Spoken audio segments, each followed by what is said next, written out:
Unforgotten is back. Luke, because you've been with this show for months and months, do you want to lead us through this? Chris Lang's 6-part crime drama is back for a third series. Nicola Walker, Sanjeev Bhaskar return as Cassie, Stewart and Sunny Khan, I believe, as these two detectives who work on cold cases, and they're called in when workers discover the pelvis, as it turns out, of pelvis bone on roadworks off the M1, and they set about finding out who this pelvis bone could belong to. They find out that it's got like a plate in it with a serial number that they work out has to come from abroad somewhere within the EU, and through a lot of clever detective work they find out that comes from Greece, and they start to work out the age of the person based upon that. Cyprus, and they work out from the age of when the operation was done, the basic age of the person. It's female, and they sort of get together all the missing people and just basically make phone calls to their family to inquire whether they've been on holiday in Cyprus.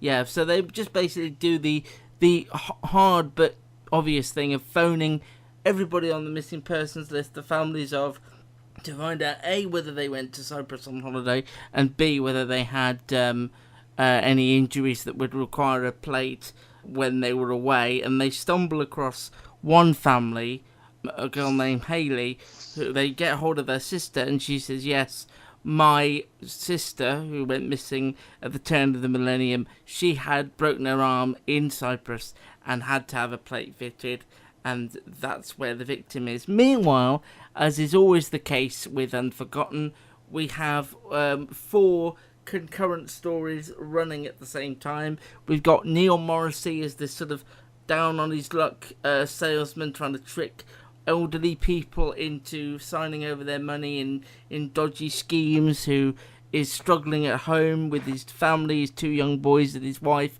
We've also got Kevin McNally as this sort of University Challenge type host of a TV show, who is struggling personally as well with his teenage son, who throughout the episode they are searching for, having gone missing, and he turns up, confronts him, and he's sort of dressed Eddie Izzard-esque when we meet him. Transvestite. Yes.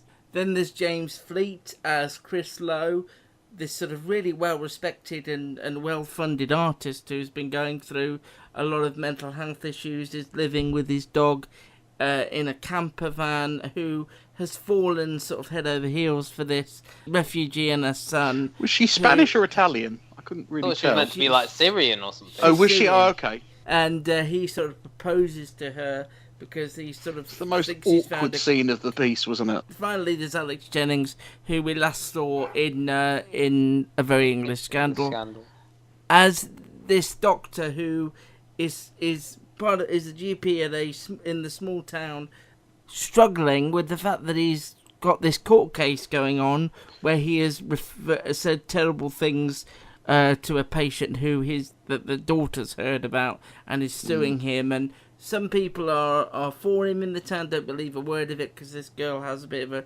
reputation for shouting her mouth off and stirring the pot, and some people are thinking he's a disgrace. The reason these 4 are important is because, unlike previous series in Unforgotten, we know from the off, although I don't think it was made explicitly clear in this episode, but we do know from the off that all 4 are school friends who've known each other for years and years and years. The only other thing to mention is that Cassie, played by the brilliant Nicola Walker, is struggling with loneliness. Her father's spending more time with a woman.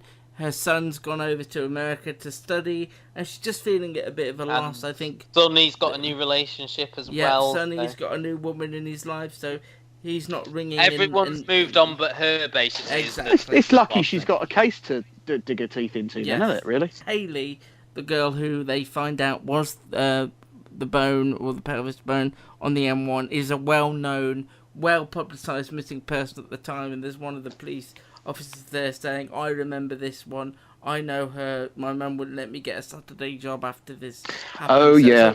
So unlike the previous Unforgotten series where they're sort of just random people, this one is sort of a loosely based on she didn't Millie say Dowler. she knew her. She didn't know her. No, she her. knew She what- remembers no, One her. of the other She police knew of officers her. said he remembered being either working or was familiar with the case, I'm sure. Yes. And then she said So that line it's, about Saturday job. a well-known, well-publicised at the time case, and that they are thrust into the spotlight basically for the first time ever.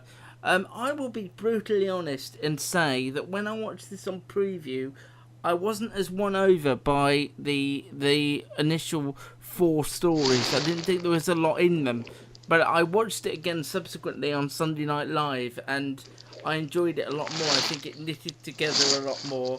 Nicola Walker and Sanjeev Bhaskar just so good together, and the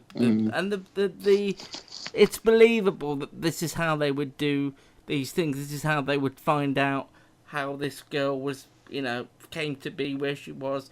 Well, let's find out where the plate is. All of that was well done and well executed, and it's a show where the quieter moments are the bits I love about it, and that they were still there in abundance. The scene that I think really won me over and was the high point for me this episode was when they were all reading the missing persons. You're sitting there with these hundreds of folders and pictures, and just the fact that they would have to call these people and say, look, I can't really say anything, but can I ask you if your daughter or had a replacement, had an operation, and to hear the kind of like the stories in the background, of having to then say, no, I'm sorry, we can't say anything. You can just feel that emotion that would have been on the other end of those phones. If that's a very emotionally charged scene, but without really having to do any action, or you don't have to go and visit these families to do that. You just those simple phone calls and the good acting of that team, those actors really brought that through.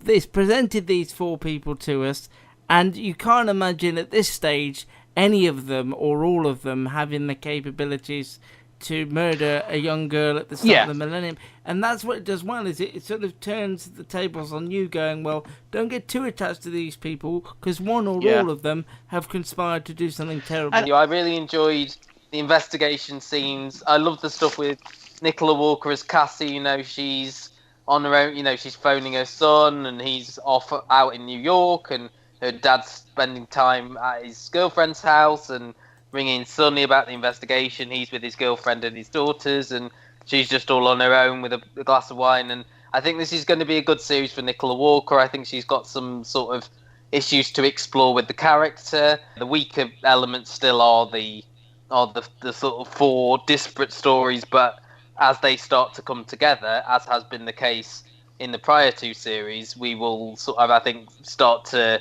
understand these characters a little bit more. Unforgotten is the only thing on ITV worth your eyes. It continues Sunday. It truly is. I suppose so, yeah. I do think that they've kind of done the show a disservice putting it on now, but on the other hand, with it being the only thing to watch, it's not going to get lost. So there's that. Unforgotten, ITV, 9 o'clock Sunday.